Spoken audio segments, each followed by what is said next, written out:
In this lecture, I'm going to teach you about the acid-base properties of salts. So obviously, if you put a base into water, it makes the water basic. And if you put an acid into water, it makes the water acidic. It doesn't matter if it's a strong acid or a weak acid. If you put it into water, it's going to make it acidic. It doesn't matter if it's a strong base or a weak base. If you put it into water, it's going to make it basic. But what about salts? Well, first of all, we've got to remember what a salt is. A salt is an ionic compound.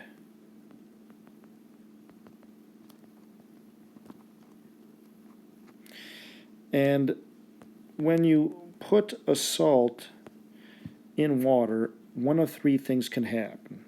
It can make the water acidic, basic, or neutral. Those are the three possibilities. So let's first start with acidic.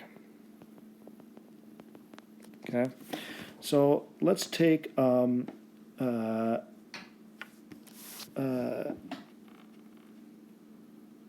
salt that would produce a acidic solution. How about we start with something like, let's see,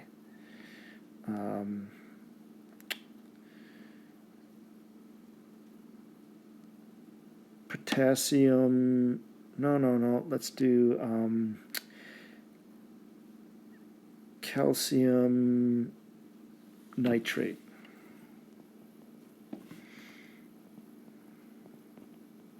Okay, calcium nitrate.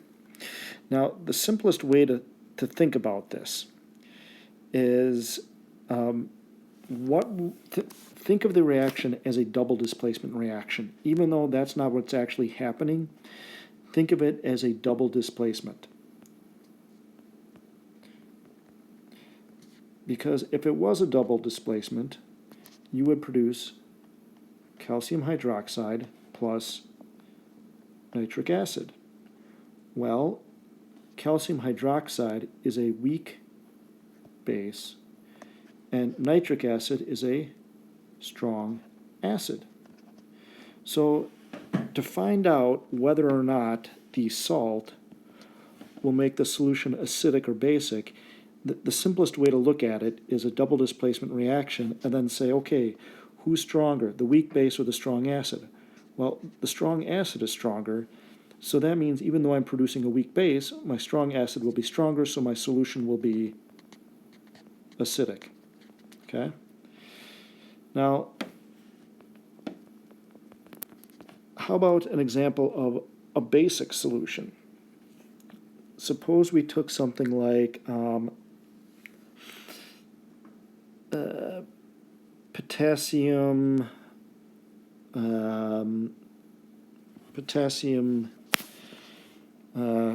iodate. Okay? Pretend it's a double displacement reaction, and you're going to produce potassium hydroxide plus HiO3. Well, this is a weak acid.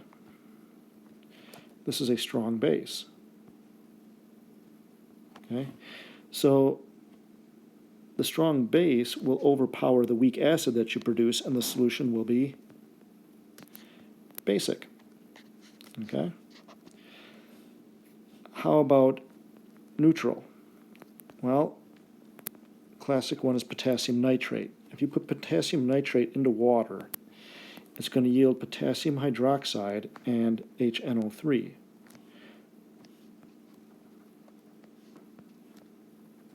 Well, this is a strong base, and this is a strong acid. Well, guess what happens when you create a strong base and a strong acid? They neutralize each other, and so the solution is neutral. Okay? So that is the simplest way to figure it out. Usually someone always asks, what happens in a situation like this?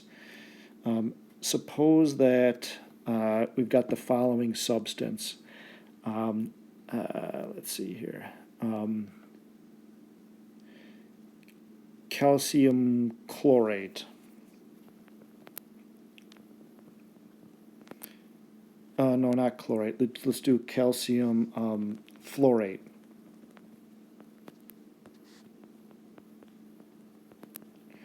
Well, in this situation, your salt would produce calcium hydroxide and fluoric acid. Well, this is a weak acid, and this is a weak base. So in this situation, you don't know. Basically, you have to figure out who is stronger. Is the fluoric acid stronger than the calcium hydroxide? We don't know. You'd have to actually look up Ka and Kb values. You'd have to see who's got the bigger value. If the fluoric acid, if its Ka was bigger than the Kb, then the solution would be acidic. If the Kb of the calcium hydroxide was bigger than the fluoric acid, well then the solution would be basic. But in a situation like this, you wouldn't not know, okay? So the way I taught you is a quick and easy way to figure out if the solution is acidic or basic. So let's just do another example here. How about we do,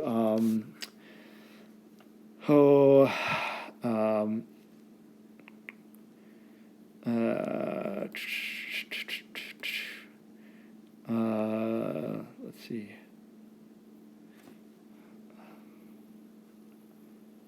Potassium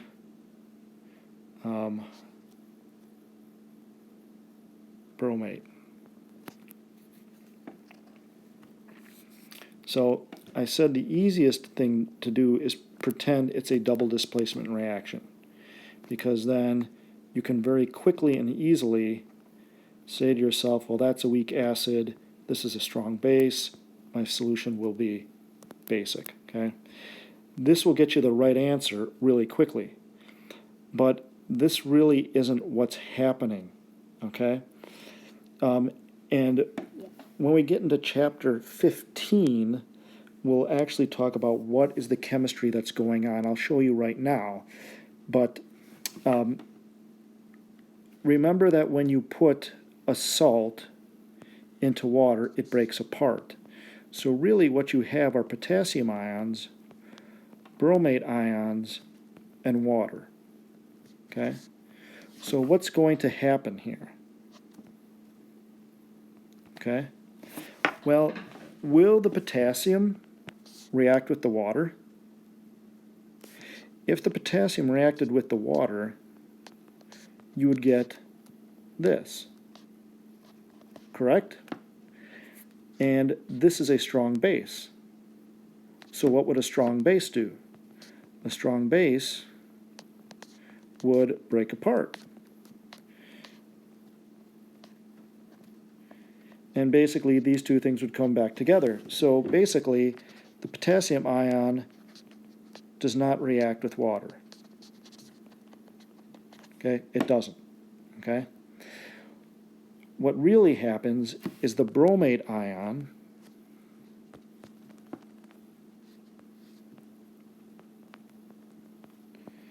does react with the water.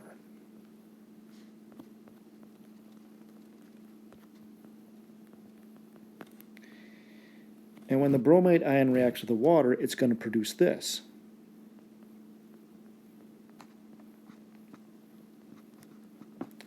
OH is a base. Remember, according to the Arrhenius definition of a base? According to the Arrhenius definition, a base produces OH. So this is truly what is happening when you put potassium bromate in water. Obviously, this takes more time to figure out that your solution is actually going to be basic, okay? But the quick way, so when you're taking a multiple choice test, the quick way is to say, okay, I've got potassium, bromate,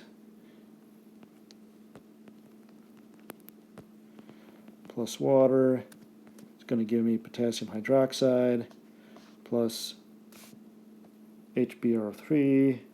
This is a weak acid, strong base, solution basic. Okay, that's much faster. Even though technically you don't have a double displacement reaction going on, you actually have a single displacement reaction occurring. Okay, but you're going to get a lot more practice with that in chapter 15, so you don't have to worry about that right now. Okay.